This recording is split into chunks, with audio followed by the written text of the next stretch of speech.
नमस्कार, स्वागत करती हूँ आप सभी का हमारे चैनल आत्मनिर्भर बिहार में। मैं हूँ आप सभी के साथ अंकिता प्रकाश और ये है हमारे सहयोगी अभिषेक तिवारी।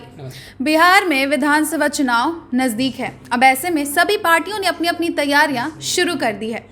अब इसी बीच बात करेंगे हम बीजेपी की। बीजेपी हर चुनाव से पहले अपनी आंतरिक सर्वे करवाती है, जो कि इस बार भी करवाई गई है। बात करें सर्वे की तो बीजेपी अपनी पीआर टीम, अपने कार्यकर्ताओं, अपने संघ के नेताओं और पीआर टीम से करवाती है। अब ऐसे में सवाल ये कि नीतीश कुमार को लेकर जो सवाल खड़े हो रहे हैं और जनता के मन में नीतीश सरकार को लेकर जो भरोसा उठता जा रहा है, इस पर अभिषेक तिवारी क्या कहते हैं, आइए सुनते हैं। नहीं, सबसे वाजिब बात तो यह है कि देखिए, बीजेपी 3 प्रकार के सर्वे करवाती है। एक उसकी पीआर टीम करती है, दूसरा उसका संघ करता है और तीसरा कार्यकर्ताओं के द्वारा सर्वे करवाई जाती है। और सर्वे इस बार भी बिहार विधानसभा चुनाव से पहले बीजेपी ने करवाया है और यह बेहद ही चौंकाने वाली खबर सामने आई है। आपको बता दें कि अब इस सर्वे में यह निकल कर सामने आया है कि बिहार की जनता लगभग नीतीश कुमार पर पहले जितना भरोसा नहीं कर पा रही है। यानी नीतीश कुमार जब पहले आए थे, शासन जब उनको पहली बार मिला था, तब से लेकर अब तक की छवि में गिरावट आया है, विश्वसनीयता खोते चले गए हैं। इसको अगर कहेंगे तो एंटी इनकमेंसी फैक्टर ये होता है, ठीक है। तो इस तरीके से अगर जदयू में हरास होने लगेगा, नीतीश कुमार से लोगों के भरोसे उठने लगेंगे, तो फिर आप समझ सकते हैं कि आने वाला बिहार विधानसभा चुनाव एनडीए गठबंधन के लिए कितना बड़ा मुश्किल खड़ा कर सकता है। साथ ही साथ आपको हम बता दें, देखिए, यह सर्वे कोई आम सर्वे नहीं है। अगर कार्यकर्ताओं ने किया है तो यह आम सर्वे नहीं हो सकता है। इसमें जनरल सेक्रेटरी के साथ साथ एमएलसी, प्रदेश उपाध्यक्षों के साथ साथ कुल 90 लोगों की टीम बनाई गई है। उनके द्वारा यह सर्वे करवाया गया है। यह सर्वे माना जा रहा है, जो सूत्रों के हवाले से खबर है उसके अनुसार 25 अगस्त से 28 अगस्त के बीच यह सर्वे करवाया गया है। अब ऐसे में सवाल यह बनता है कि आखिरकार नीतीश को लेकर के इस प्रकार के सर्वे बीजेपी क्यों करवा रही है? क्योंकि बीजेपी किसी भी प्रकार का चूक नहीं चाहती है, पहली बात। दूसरी बात यह है कि सर्वे के बाद जिस प्रकार का रिपोर्ट आया है बीजेपी के पास, यह एक इंटरनल सर्वे है, तो बीजेपी यह खुलकर बताएगी नहीं। लेकिन सूत्रों के हवाले से जो खबर हमारे पास है उसके अनुसार अगर हम बात करेंगे इस पूरे सर्वे को लेकर के, तो लोगों में विश्वसनीयता की कमी हो गई है नीतीश कुमार के प्रति, ठीक है। और दूसरी बात यह है कि आखिर इसकी वजह क्या है। सवाल यहाँ पर यह है कि इसकी वजह क्या है। तो इसकी सबसे बड़ी वजह तो यह है कि जिस प्रकार से नीतीश कुमार पहले शासन में आते हैं बीजेपी के साथ, फिर बीजेपी से मोह भंग करके आरजेडी के साथ चले जाते हैं, फिर आरजेडी से नीतीश कुमार फिर से एक बार बीजेपी के पल्ले में आते हैं। यह पूरे प्रकरण पर लोगों में एक संदेह जा बैठा है नीतीश कुमार के प्रति खास तौर पर। अब उनके व्यक्तित्व को लेकर के लोग संदेह करते हैं। किसी न किसी के साथ सरकार बनाने के लिए ये गठजोड़ कर सकते हैं। तो इस प्रकार से जब छवि आपकी बनती है तो विश्वसनीयता ज़रूर गिरेगी, पहली बात। और दूसरी बात अगर मैं करूं तो अभी बीते कुछ दिनों की अगर मैं बात करूं, लॉकडाउन के पीरियड में आपने देखा होगा कि बहुत सारे ऐसे पलायन के मुद्दे सामने आए। जो लॉकडाउन के पीरियड में जो बिहार का परिदृश्य निकल कर सामने आया, वो भी एक चौंकाने वाला था। जो लोग प्लान करके बाहर गए थे रोजी रोटी के लिए, ये तमाम जो फैक्टर्स हैं ये नीतीश के अगेंस्ट जाते हैं। ऐसे में कोई कैसे विश्वास कर सकता है? नीतीश कुमार उस पर भी कुछ नहीं बोल पाए। मतलब तमाम जितने भी गतिविधियां हो रही हैं सरकार में, उस पर सरकार सिर्फ काम करने के अलावा कुछ नहीं कर रही है, और काम जो कर रही है उससे जनता संतुष्ट नहीं है। तो अगला सवाल आपसे ये जानना चाहेंगे, 15 साल से नीतीश सरकार की राज कर रही है बिहार में, और जो भरोसा और विश्वास धीरे धीरे उठता चला जा रहा है, और जिस तरीके से लोगों के मन में कहीं ना कहीं ये खटक है कि नीतीश सरकार अब कुछ नहीं कर रही है, इसको लेकर आप क्या कहेंगे? नहीं, देखिए, नीतीश को कोई भी सरकार हो, ऐसा नहीं है कि सरकार बनने के बाद वो कुछ नहीं करती है। नीतीश सरकार ने भी बहुत सारे ऐसे काम किए हैं जिनका तारीफ भी होता है, जैसे रोडों का जाल बिछा देना बिहार में, पहले से बेहतर बिजली को कर लेना।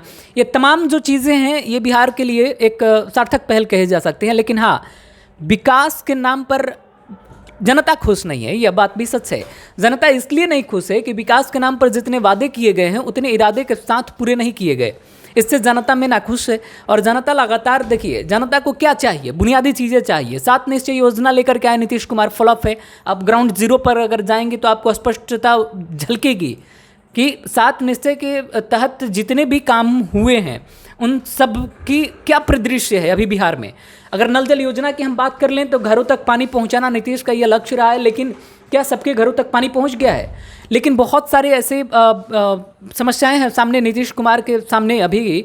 आप नल जल योजना को लेकर के अगर आप बात करेंगी तो घरों तक पानी पहुंचाना सीएम नीतीश का यह लक्ष्य रहा है, लेकिन क्या सभी के घरों तक पानी पहुंचा दिए गए हैं? उसमें भी धांधली के बड़े पैमाने पर धांधली हुआ है और यह इन बातों को लेकर के जनता में आक्रोश भी है, जनता इससे नाराज भी है। तो ये तमाम जितनी भी योजनाएं चलाई गई हैं उससे जनता कहीं ना कहीं खुश नहीं है। नीतीश कुमार ने भरसक प्रयास तो किया, लेकिन सरकार में खामियां इतनी हैं कि उसको दूर किए बगैर ही वो शुरू हो गए, और ऐसे में हर संभव प्रयास करने के बावजूद भी लोगों को सुविधाएं नहीं मिल पाई हैं, जिससे लोगों की परेशानी आज भी वही ज्यों का त्यों बनी हुई है। तो इससे जनता कैसे मानेगी कि बिहार में विकास हुआ है? साथ ही साथ अगर विकास के मुद्दे पर अगर हम बात कर रहे हैं तो बात कुछ विकास की बुनियादी चीज़ों को लेकर के भी कर ली जाए, क्योंकि जिस प्रकार से पहले बिहार था अब बिहार है, इन दोनों में बहुत का फ़र्क है, लेकिन और राज्यों के मुकाबले अब भी हम पीछे हैं। इसमें नीतीश गवर्नमेंट भी कुछ नहीं कर पाई है। खास तौर पर नीतीश की थू तब बहुत ज़्यादा हो गई जब नियोजित शिक्षक लगातार प्रदर्शन करने लगे, दरोगा अभ्यर्थी लगातार रोड पर थे, अभ्यर्थियों का कोई सुनने वाला नहीं था, लगातार प्रदर्शन हो रहे थे, लाठीचार्ज हो रहे थे। तमाम गतिविधियां होने के बावजूद भी सरकार एक शब्द नहीं बोलती है।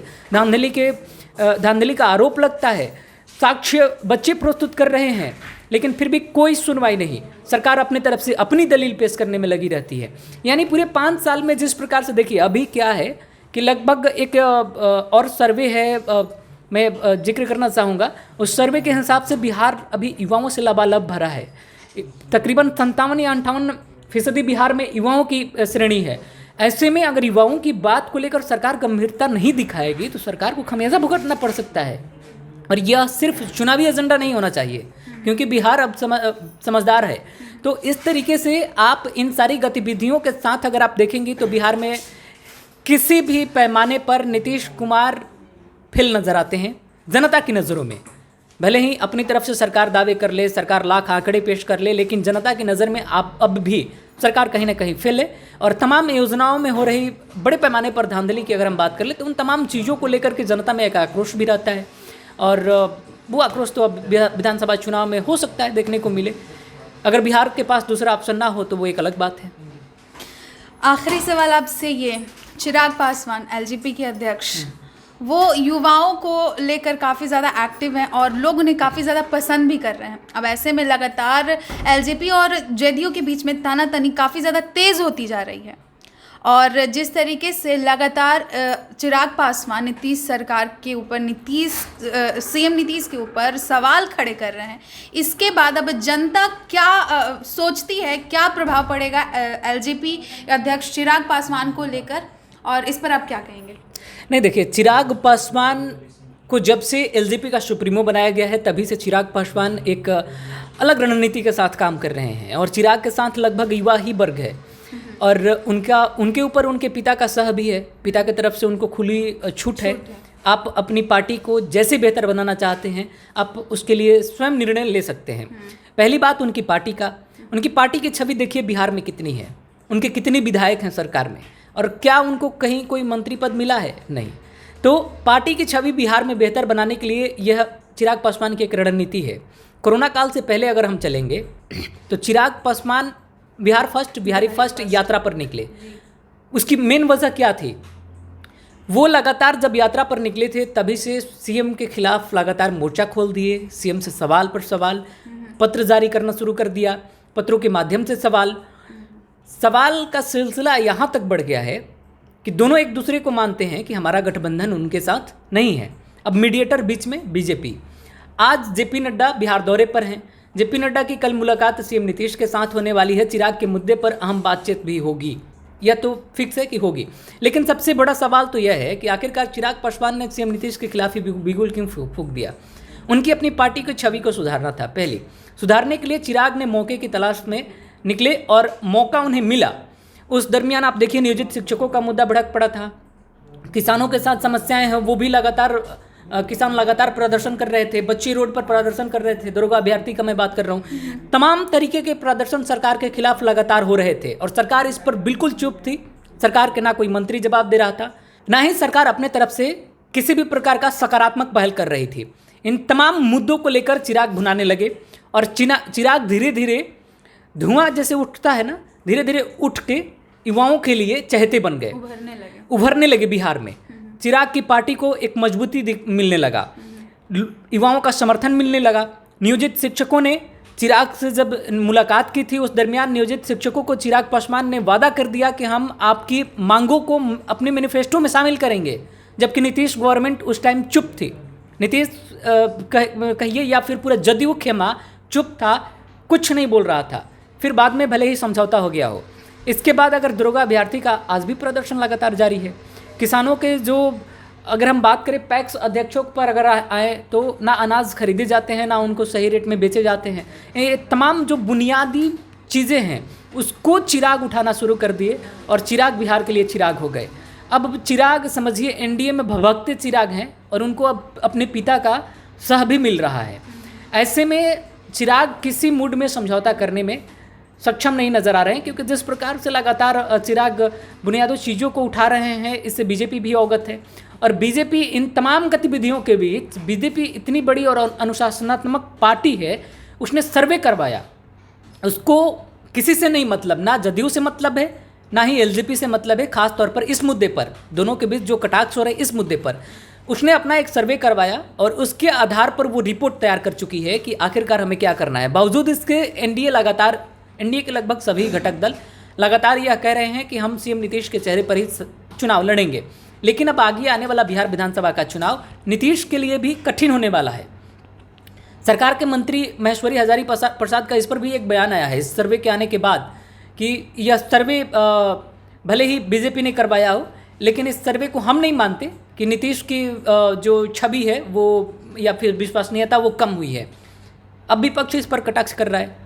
तो चिराग पासवान एक रणनीति के तहत लगातार अपने ही सरकार पर हमलावर है। चिराग पासवान लगातार यह भी बात दर बदर बताते रहे हैं मीडिया को कि हम सीएम के खिलाफ या फिर अपने ही सरकार के खिलाफ नहीं है, बल्कि सरकार में जो खामियां हैं, जो कमियां हैं, वो मैं उजागर करके उससे सीएम को अवगत कराना चाहता हूँ।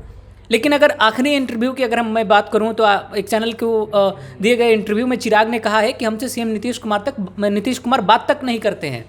तो आप समझ सकते हैं कि नीतीश कुमार यानी जदयू का एजेंडा और जदयू की रणनीति अलग है और एलजेपी की एजेंडा और एलजेपी की रणनीति अलग है।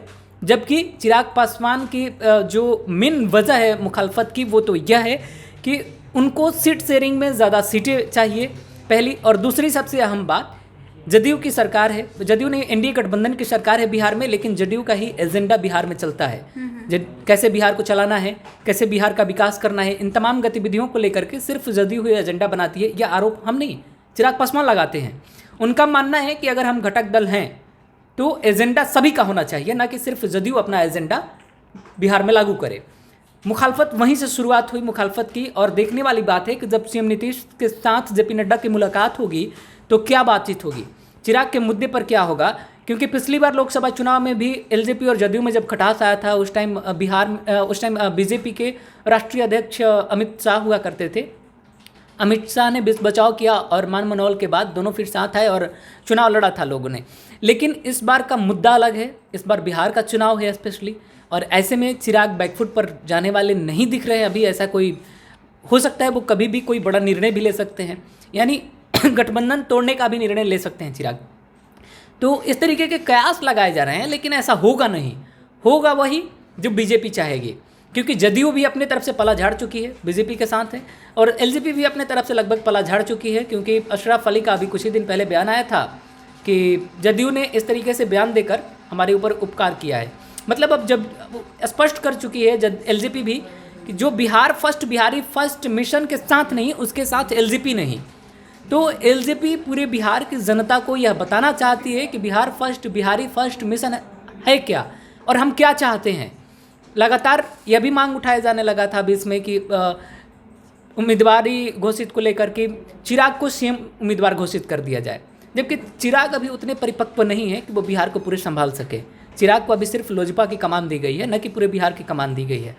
तो ऐसे में आप समझिए कि चिराग के पास अगर रणनीति नहीं होता तो फिर चिराग इतना बड़ा कदम नहीं उठाते। मुखालफत सिर्फ इस बात की है कि जो एजेंडा बिहार में लागू होता है वो एजेंडा एनडीए का हो, न कि जदयू का हो। और रहा नीतीश कुमार की छवि को लेकर के, तो देखिए जो भी लगातार 15 सालों से शासन में बना रहेगा उसके खिलाफ तो लोग होंगे, चाहे वो किसी पार्टी के हों या फिर न्यूट्रल लोग हों। आपको, क्योंकि सरकार हर संभव प्रयास करने के बावजूद कहीं ना कहीं विफल रहती है और धांधली बड़े पैमाने पर बिहार में अभी सामने आया दरोगा बहाली में बार बार जिक्र कर रहा हूँ, इसलिए कि अभी जो युवा है उनमें बहुत ज़्यादा गुस्सा है सरकार के खिलाफ। युवा नहीं चाहते हैं कि सरकार में किसी भी प्रकार का कोई धांधली हो, किसी भी प्रकार का हमें प्रदर्शन करना पड़े। अगर आप तेजस्वी प्रसाद यादव का अगर बात करेंगे तो बेरोजगारी का मुद्दा लगातार सरकार पर उठा रहे हैं, पलायन का मुद्दा लगातार सरकार पर उठा रहे हैं। तो ये जो तमाम जो गतिविधियां हैं ना, ये सरकार के खिलाफ जनता तक पहुंची हैं और पहुंचाने का काम भी जनप्रतिनिधि ही कर रहे हैं। ऐसे में तरह तरह जगह जगह से खबरें भी अजीब गरीब आती ही रहती हैं। तो ये तमाम जो अब चुनावी जो एजेंडा जदयू बनाएगी, अब वो बड़ा दिलचस्प होने वाला है। तो अब देखिए बिहार के पास दूसरा विकल्प नहीं है, अभी नीतीश कुमार का वैकल्पिक कोई चेहरा नज़र नहीं आ रहा विपक्ष के पास खास तौर पर। तो ऐसे में सवाल बड़ा है और अब देखने वाली बात है बिहार विधानसभा का चुनाव क्या नया गोल खिलाता है और एनडीए क्या करती है और विपक्ष किस प्रकार से एनडीए को लेकर मैदान में उतरती है। ये बड़ा दिलचस्प होगा। तो ये थे अभिषेक तिवारी हमारे सहयोगी। चुनाव नज़दीक है, जैसे जैसे तारीख नज़दीक आती चली जा रही है वैसे वैसे शोर जो है वो राजनीतिक गलियारों में भी बढ़ता जा रहा है। फिलहाल के खबर के लिए बस इतना ही। तो ऐसे ही तमाम अपडेट्स के लिए आप हमारे साथ बने रहें, हमारे चैनल को सब्सक्राइब कर दें। वीडियो पसंद आया तो लाइक एंड शेयर ज़रूर करें। धन्यवाद।